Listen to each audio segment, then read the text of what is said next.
हम्म, अब एम्बोलिज्म क्यों बोला? जैसे मान लो ये ब्लड वेसल है, ये ब्लड वेसल है, ठीक है। अब ब्लड का फ्लो, सभी अगर कोई एकदम स्वस्थ व्यक्ति है, ब्लड का फ्लो प्रॉपर हो रहा है, ठीक है, ब्लड का फ्लो प्रॉपर हो रहा है, कोई ना तो कोई ऑब्स्ट्रक्शन है, नहीं ना ही कोई कुछ है, ठीक है। अब मान लो कि कुछ या तो इसमें जैसे कोलेस्ट्रॉल कंटिन्यू इसमें डिपॉजिट हो रहा है, या फिर क्या है, कुछ ऐसे फैक्टर डेवलप हुए जिनसे क्या है, जो कोएगुलेटिंग जो फैक्टर होते हैं वो अगर ज़्यादा डेवलप हुए, और मान लो किसी भी रीजन की वजह से इनके अंदर ब्लड का कोएगुलेशन ज़्यादा स्टार्ट हो गया, ठीक है, ब्लड का कोएगुलेशन ज़्यादा स्टार्ट हो गया, और कोई भी ब्लड कैपिलरी जहाँ पर कोई भी प्लेटलेट प्लग बना हुआ है, वो प्लेटलेट प्लग अगर कहीं पर प्रेजेंट है, वो वहां से हट के कहाँ आ जाए, इस सिस्टम में, सर्कुलेटरी सिस्टम में वो प्लग आ जाए, प्लेटलेट प्लग या कोई भी और दूसरी चीज, आपको बताऊंगी क्या क्या हो सकता है, वो आके अगर सर्कुलेशन के साथ साथ किसी भी ऑर्गन के पास, कहीं भी पूरे सर्कुलेटरी ट्री के थ्रू कहीं भी बॉडी के किसी भी पार्ट में वो चीज पहुंच जाती है, तब हम उसको नाम देते हैं एम्बोलिज्म। अब देखना क्या क्या है।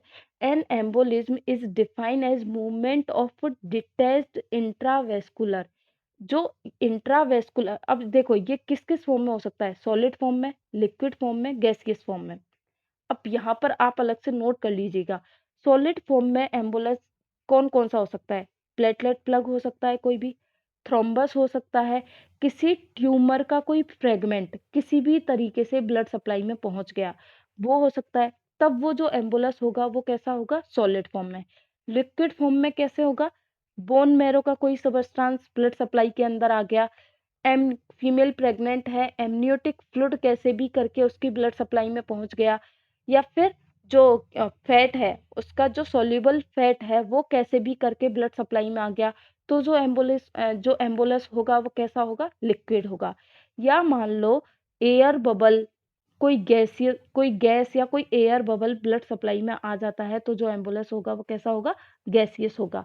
यानी कि अब आपको समझ में आया होगा कि एम्बुलस है क्या, ब्लड सप्लाई के अंदर कोई भी सॉलिड, लिक्विड या कोई भी गैसियस सबस्टांस जो कि ब्लड फ्लो के साथ साथ अपनी उस जगह से डिटैच होकर, जहां से ये उत्पन्न हुआ है, जहां से ये ओरिजिनेट हुआ है, वहां से हट के दूर डिस्टेंस लेवल पर किसी दूसरे ऑर्गन के पास, किसी दूसरे सिस्टम के पास ये जब पहुंचेगा, तब हम इसको नाम देंगे एम्बोलस, और इस प्रोसेस को बोलेंगे embolism.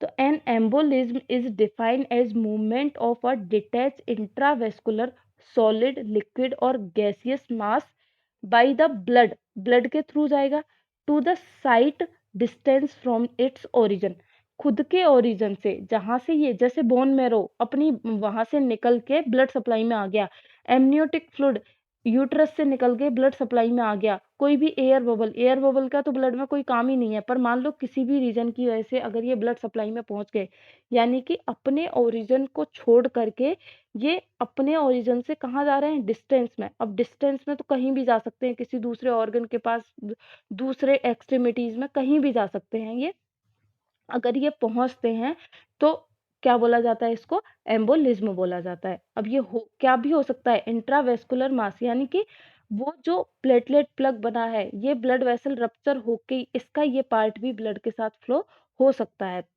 The potential consequences of thrombo एम्बोलिक event, एक सेकेंड रह गया कुछ शायद, मोर देन 95% ऑफ एम्बोलाई या थ्रोम्बो एम्बोलाई, यानी कि जो प्लेट मेनली जो एम्बुलस बनता है वो किसकी वजह से बनता है, प्लेटलेट की वजह से, क्योंकि प्लेटलेट का काम क्या है, क्लॉटिंग करना। अगर वो जो क्लॉट बना है वो ब्लड में आ गया, तो उसको क्या बोल दिया, थ्रोम्बो एम्बोलाई बोल दिया।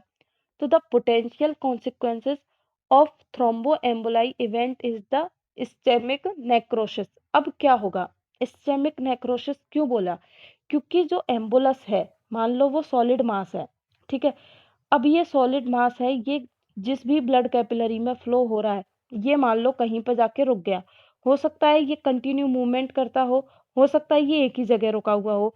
अब मान लो ये कंटिन्यू मूवमेंट कर रहा है और ये कहीं पर जाके रुक गया तो क्या है, आगे की जो ब्लड सप्लाई है वो कैसी है, स्टॉप हो जाएगी, रुक जाएगी और ब्लड सप्लाई नहीं हो पाएगी तो क्या होगा, इस्चेमिया डेवलप हो जाएगा। अगला टॉपिक है अपना इस्चेमिया, तब बात करेंगे इसकी।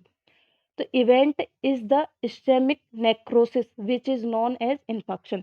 और अगर इस्चेमिया डेवलप हो गया मेनली हार्ट मसल्स के अंदर तो क्या है, इन मायोकार्डियल इन्फेक्शन हो सकता है। तो ये एम्बोलिज्म का कर क्या रहा है, इससे हमको क्या नुकसान है, इससे हमें ये नुकसान है कि ये जब अगर ब्लड के साथ फ्लो हो रहा है और ये कंटिन्यू फ्लो के मान लो कहीं भी जाके रुक गया तो ये क्या करेगा, ब्लड सप्लाई को ऑब्स्ट्रक्ट करेगा, ब्लड सप्लाई को प्रॉपर नहीं होने देगा। और प्रॉपर ब्लड सप्लाई अगर आगे नहीं हो पाएगी तो क्या होगा, हाइपोक्सिया डेवलप होगा। हाइपोक्सिया डेवलप होते ही क्या होगा, इस्चेमिया डेवलप हो जाएगा। तो कुछ भी हो सकता है। तो जो फिर आगे बात करते हैं थ्रोम्बो एम्बोलिज्म। थ्रोम्बो एम्बोलिज्म क्या है, when the thrombus is completely, जो प्लेटलेट का जो प्लग बना है या जो क्लॉट बना है वो अपने जो ओरिजिन है जहां से वो हट के वहां से कंप्लीटली या पार्शियली डिटैच होके अपनी साइड से किसी दूसरे पार्ट में जा रहा है और वहां जाके क्या करेगा, अगर वो ब्लड फ्लो में वेस्कुलर ट्री में वो मिल गया तो वो कहीं भी जाके ब्लड सप्लाई को क्या कर सकता है, ऑब्स्ट्रक्ट कर सकता है। वापस पढ़ते हैं। when the thrombus is completely or partially detached from their site and and this part of dislodged thrombus are carried out to various of vascular tree by blood flow के थ्रू ये कहीं भी जा सकता है। जो थ्रोम्बस अपने part से डिटैच हुआ है वो ब्लड फ्लो के साथ कहीं भी जा सकता है, जहां भी जाएगा अगर रुक गया तो ऑब्स्ट्रक्शन क्रिएट करेगा, ऑब्स्ट्रक्शन करेगा तो हाइपोक्सिया डेवलप होगा और इस्चेमिया और इन्फेक्शन की कंडीशन डेवलप होंगी। फिर है पल्मोनरी थ्रोम्बो एम्बोलाई। अब पल्मोनरी थ्रोम्बो एम्बोलाई कब डेवलप होता है, मान लो जैसे कि ये हार्ट है, ठीक है। अब ये 4 पार्ट में डिवाइड है, right atrium, left atrium, right ventricle और लेफ्ट वेंट्रिकल, ठीक है। अब क्या हुआ, मान लो कि यहाँ से जो पल्मोनरी आर्टरी निकलती है, पल्मोनरी आर्टरी कहाँ जाएगी, लंग्स के पास जाएगी, ये लंग्स है। लंग्स से क्या होगा, पल्मोनरी वेन से ब्लड कहाँ आएगा, एट्रियम में आएगा। अब यहाँ से क्या हुआ, मान लो यहाँ पर किसी भी वजह से कोई क्लॉट डेवलप हुआ। अब वो क्लॉट है वो पल्मोनरी आर्टरी के थ्रू लंग्स में पहुंचा, लंग्स में जाके वो एल्वोलाई तक पहुंच गया तो वहां पर क्या करेगा, वहां पर वो अगर वहीं जाके रुक गया तब हम उसको नाम दे देते हैं पल्मोनरी थ्रोम्बो एम्बोलाई। देखो कैसे है, most pulmonary most pulmonary emboli 60 to 80% are clinically silent. अब इनका पता भी नहीं चलता है क्योंकि स्टार्टिंग में ये क्या है, कोई भी कंडीशन डेवलप नहीं करते हैं, हाइपोक्सिया डेवलप नहीं करते हैं। क्या है, कई बार ये साइलेंट किलर का काम करते हैं।